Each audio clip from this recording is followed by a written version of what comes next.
ये जो बनाव सिंगार का शोबा है, इसमें हेयर ड्रेसर हों या ब्यूटी सैलून्स हों, इन लोगों ने खासा सफ़र किया है और अब कुछ मुतालिबात आ रहे हैं। जो हेयर एंड ब्यूटी एसोसिएशन है उनकी जानिब से भी, इनकी वाइस प्रेसिडेंट हैं सईदा मांडवी वाला साहिबा, उन्होंने भी हमें ज्वाइन किया है।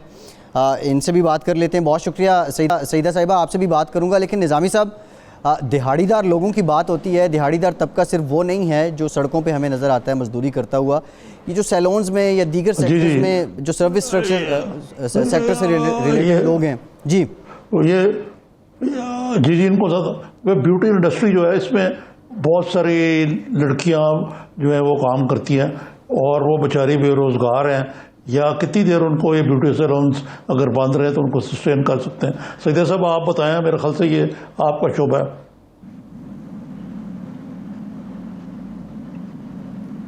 सईदा साहिबा, आपको आवाज़ आ रही है? जी अभी आ रही है जी। ये बता दें, अभी तक ये जो लॉकडाउन की वजह से आपका बिजनेस बंद है, नुकसान कितना हो चुका है और आपके पास सजेशंस क्या हैं और डिमांड क्या कर रहे हैं आप हुकूमत से? अच्छा, थैंक यू वेरी मच। पहले मैं on behalf of the hair and beauty industry in Pakistan मैं ये पेश करना चाह रही हूँ आपके सामने कि हम 4 महीने से बंद है। हम 4 महीने से सैलरी दे रहे हमारे स्टाफ, सारे स्टाफ को। किसी को हमने लेट गो नहीं किया है। हम सिंध हुकूमत से कुछ मांग नहीं रहे हैं, ना हम लोन मांग रहे हैं, ना हम कुछ सब्सिडी मांग रहे हैं। हम सिर्फ बोल रहे हैं कि आप हमारे से बात करें, डायलॉग करें। हम लोग को पता है कि हम नॉन एसेंशियल बिजनेस है, क्योंकि अगर आपको नज़र आ रही है बाहर कोई अनग्रूम्ड पॉलिटिशियन नहीं नज़र आ रहे, ना कोई टीवी एंकर अनग्रूम्ड हो रहा है, ना कोई सीईओ कंपनी के अनग्रूम्ड हो रहे, तो इसका मतलब है कि ये सर्विसेज कहीं ना कहीं से करवाते और चलते हैं। अच्छा, जब ये हम बात करते हैं विमेन लेड बिजनेसेस की, ये hair and beauty industry basically is a women's led business, और हम लोग ये भी समझते हैं कि हम विमेन को साइडलाइन किया गया है। जो हम एम्प्लॉय भी करते हैं वो लो इनकम ब्रैकेट के विमेन हैं, माइनॉरिटीज के विमेन हैं, और उनको जब हम स्किल एक सिखाते हैं, ये भी एक डेली वेज अर्नर बन जाते हैं, क्योंकि ये सर्विस सेक्टर के बिजनेस में आते हैं। अच्छा, हम SRB भी दे रहे हैं, एक्साइज एंड टैक्स भी दे रहे हैं सिंध में, तो इसका मतलब है हमारी छोटी सी कंट्रीब्यूशन है, ठीक है ना? तो ये पेश करना है कि as a woman for women and for the hair and beauty industry हम लोग को सेकंड क्लास सिटीजन्स की तरह क्यों ट्रीट कर रहे हैं। हमने लेटर लिखा है आपको, हमने बातचीत करने के लिए कोशिश किया, कमिश्नर साहब को अप्रोच किया, CM साहब को अप्रोच किया। ये डायलॉग उनके साथ March 8 से हो रहा है, not to reopen but to reopen in a safer and more secure way. हमारी SOPs भी हमने आउटलाइन किए हैं, वो भी हमने भेजा है। जी बताएं। जी यही मैं पूछना चाह रहा था आपसे कि ये जो आपने जो सेफ्टी के लिए SOPs हैं वो जो म्यूचुअली अग्रीड हो, उस पर कोई बातचीत किया आपने अभी तक, या किसी ने आपको अप्रोच किया? बिल्कुल हमने किया। हमने SOP सारे भिजवा भी दिया उनको, वो कमिश्नर साहब के पास भी गया हुआ है और CM हाउस पे भी गया हुआ है। मैं खुद एक मीटिंग में गई थी in the chamber of commerce के ग्रुप में CM साहब के साथ। हमने काफ़ी बड़ा ग्रुप था फ्रॉम डिफरेंट रिटेल सेक्टर्स। तो मुझे लगा कि being a woman and as a woman we were not taken seriously. तो मुझे ये अफसोस से कहना पड़ता है कि देखिए, हमारे तरफ तो SOPs इंटरनेशनल स्टैंडर्ड्स की SOPs है।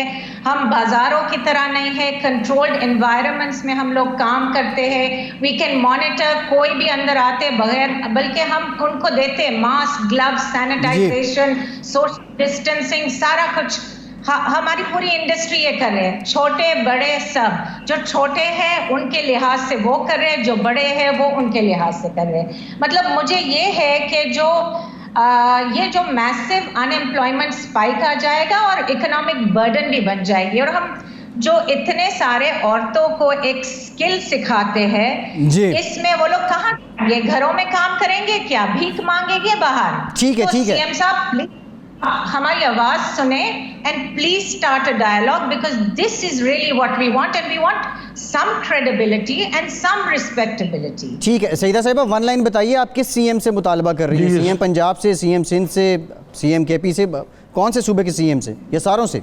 नहीं, सीएम सिंध से, क्योंकि पंजाब और इस्लामाबाद में तो ये बिजनेसेस खुल गए हैं, सिर्फ सिंध में ये नहीं खुले हैं। और ये क्या रहा है कि कोई खुला रखते, कोई बंद करते, मगर इनको हरासमेंट होता है। ठीक है ठीक है सईदा साहिबा, आपका पॉइंट ऑफ व्यू आ गया। निज़ामी साहब आपकी तरफ मैं आऊँगा।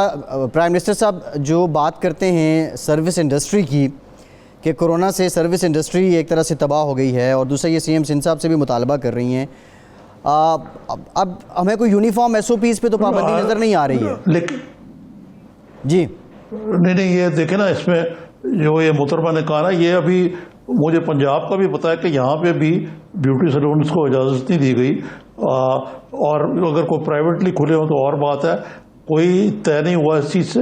ये मेरा सवाल सिर्फ ये आपसे कि how many persons are involved in this industry all over Pakistan? सिर्फ आपने तो कराची या सिंध की बात की है, अगर पूरे पाकिस्तान, अगर आप सिंध में 5000 सैलून्स लेते हैं और उसके अंदर तकरीबन 5 से 15 एम्प्लॉइज होंगे, तो आप कैलकुलेट करें कि कितने लोग होंगे इसमें। वो दूसरी बात यह है कि जब ट्रेन्स खुल गई है, बसेस खुल गए, जहाज खुल गया, people are coming in coming out, तो वो कोरोना लेके पाकिस्तान में नहीं आते, कराची में नहीं आते। Is it only the salons that are giving corona to everybody?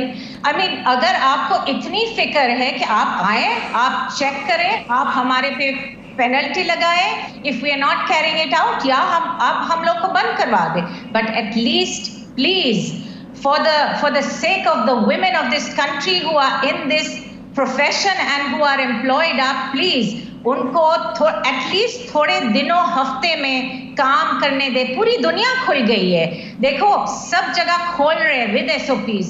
Why is it that we cannot open restaurants 24/7 deliveries कर रहे हैं 7 days a week? तो मतलब हमारे वर्चुअल हेयर कट या वर्चुअल कोई कलर हम नहीं दे सकते ना, इट्स इम्पॉसिबल। ठीक है सईदा साहिबा, आपका पॉइंट ऑफ व्यू आ गया। निज़ामी साहब, अब ये तो इनकी डिमांड है, और ये सिर्फ इस सेक्टर की डिमांड नहीं है, बाकी भी बहुत से ऐसे शोबे हैं जो सर्विस सेक्टर रिलेटेड हैं और जो अपनी डिमांड्स कर रहे हैं। अब लोग मज़ीद उलझाव हैं, कन्फ्यूज़ हैं, लेकिन वो हुकूमत जो चाह रही है कि दिहाड़ीदार तबके को रिलीफ मिले, वो भी पूरी तरह तो नहीं मिल पा रहा है। इसका हल क्या नज़र आता है आपको निज़ामी साहब? नहीं, ये देखे ना, ये इमरान खान साहब तो कहते तो हैं कि बड़ा मुतासर हो रहे हैं, लेकिन अमली तौर पे मसलन ये एक सर्विस इंडस्ट्री है, और ये इसमें ज़्यादातर वो लोग हैं जो रिलेटिवली अपर मिडिल क्लास या मिडिल क्लास या पढ़े लिखे लोग हैं जो ये ब्यूटी सैलून पे जाते हैं। और इससे लेकिन जो इसमें जो काम करती हैं ख़वातीन, वो बेचारी बहुत ही लोअर तबके से तल्लुक़ रखती हैं, माइनॉरिटी से भी काफ़ी हैं।